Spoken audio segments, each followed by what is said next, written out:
ध्यान से सुनिएगा, अल्लाह सलामत रखे। तीसरा पैगाम कुरान के हवाले से आपके सामने रखने के लिए जा रहा हूं। किसी के हाथ में आप देखेंगे तस्बीह और किसी के हाथ में मोबाइल, मोबाइल में कुरान। दोनों में फर्क क्या? एक आदमी तस्बीह पढ़ रहा है, एक आदमी कुरान खोल करके उसको पढ़ रहा। दोनों में फर्क क्या? मरकज निजामुद्दीन आपको याद, ख्वाजा साहब जिंदा थे, दुआ कीजिए अल्लाह उनकी कब्र को नूर से भर दे। उन्होंने कहा कि देखो जो तस्बीह में अल्लाह को याद कर रहा है ये जल्दी खुदा के पास पहुंच जाता है, लेकिन रात में पहुंचता है, सुबह जुदा होता है। जो कुरान पढ़ रहा है, खुदा से लौ लगा रहा है, ये खुदा तक देर में पहुंचता है, लेकिन जब खुदा के पास पहुंच जाता है तो फिर कभी जुदा ही नहीं होता। तस्बीह में, तिलावत में यही फर्क है। पूरी दुनिया आग से भर जाएगी, लेकिन आग से बचेंगे लोग कैसे? इब्ने अरबी रहमतुल्लाह अलैह ने लिखा कि अल्लाह ऊपर से रस्सी डालेगा, जो रस्सी को पकड़ लेगा वो ऊपर खींच लिया जाएगा, जो रस्सी को पकड़ नहीं सका वो आग से निकल नहीं पाएगा। तो इब्ने अरबी से पूछा कि वो रस्सी कहां से आएगी, कौन डालेगा? तो कहा वो खुदा डालेगा। पूरी दुनिया आग से भरी हुई होगी, आग से नजात पाने के लिए ऊपर से रस्सी आएगी, जिसने उसको थाम लिया वो ऊपर चला गया, नजात पा गया। पूछा गया वो रस्सी क्या है? क्या वो कुरान है? कुरान को पकड़ लो, अल्लाह यहाँ की भी आफत से बचा लेगा, वहां की आफत से भी बचा लेगा। तीसरे नमूने को आपकी खिदमत में रखने के लिए जा रहा हूं, बहुत ध्यान से सुनिए। कभी कभी आप देखेंगे कि मकान में लोग जब सोते हैं तो ताक जो है वो पैर की तरफ होता है, ताक जो है वो पैर की तरफ होता है। तो ताक पर कुरान रखा हुआ था और पैर ताक की तरफ था। एक बादशाह उस मकान में ठहरा तो देखा कि ऊपर कुरान, वो बैठा ही रह गया, रात में सोया नहीं। कुरान क्या था?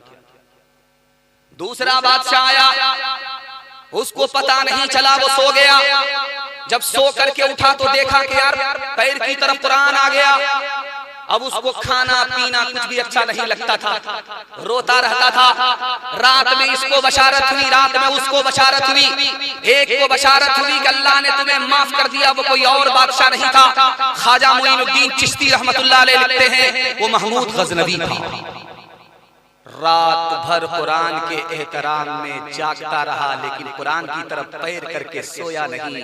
इस एहतराम में अल्लाह ने मग़फ़िरत के फैसले फरमाए। और दूसरा बादशाह जो सो गया उसको पता नहीं चला, बाद में सो करके उठा, पता चला, रोने लगा। उसको बशारत हुई, वो कौन था? उस्मान गाजी था।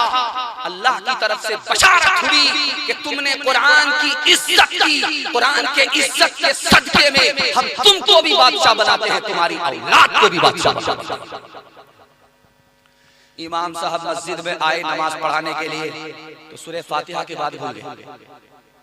अब बार बार औज़ बिल्लाहि मिनश शैतानिर रजीम, औज़ बिल्लाहि मिनश शैतानिर रजीम, औज़ बिल्लाहि मिनश शैतानिर रजीम। पीछे एक चालाक मुक्तदी था, वो समझ गया कि इमाम साहब आगे भूल गए। बार बार औज़ बिल्लाह पढ़ने के बाद भी याद नहीं आया।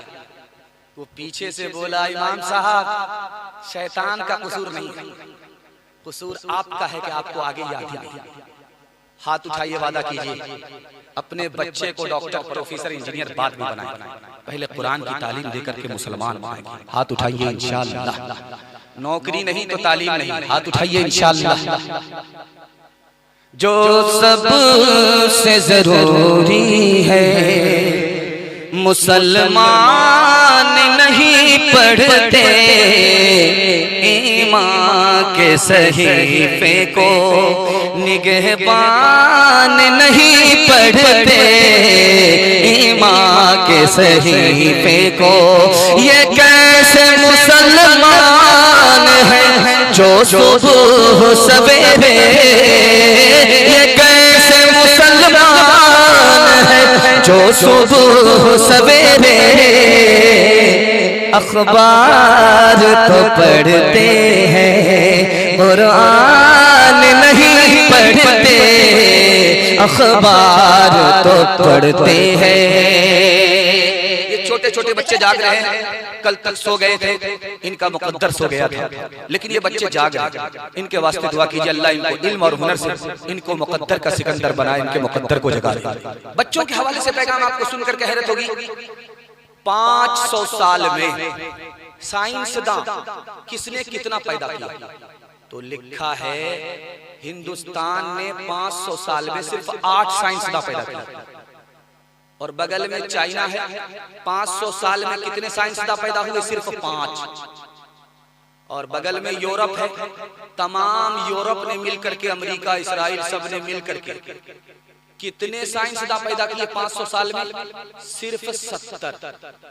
और तने तनहा मुसलमानों ने 500 साल में कितने साइंसदान पैदा किए? 106।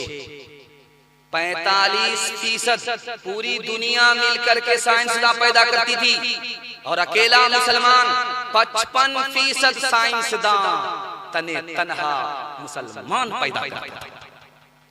दूसरे नमूने को बहुत ध्यान से सुनिएगा।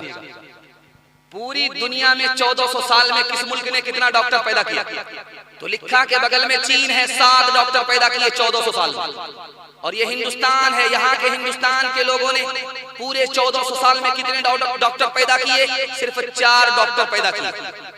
और बगल में जापान है, उसने कितने पैदा किए? सिर्फ 5। बगल में इस्राइल है, यहूदी, जिसको लोग कहते हैं नंबर 1, आज नंबर 1 है, कल वो 0 था। कितने डॉक्टर पैदा किए 1400 साल में? सिर्फ 11। ईसाइयों ने कितने पैदा किए?